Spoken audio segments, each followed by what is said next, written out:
How to enable or disable auto factory reset on the Samsung Galaxy S24 series. First, tap on the home button to return back to the home screen. From the home screen, swipe down at the top, then tap on the settings icon. Next, in the settings page, we scroll down and then tap on lock screen and AOD. In here, tap on secure lock settings. Then put in the current PIN and then tap on continued. After that, tap on auto factory reset. Tap on the toggle button to turn it on or switch it off.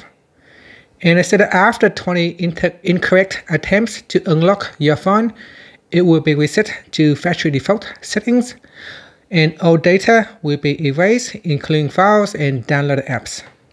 And that's it. After that, you can tap on the home button to go back to the home screen. Thank you for watching this video. Please like and subscribe to my channel for more videos.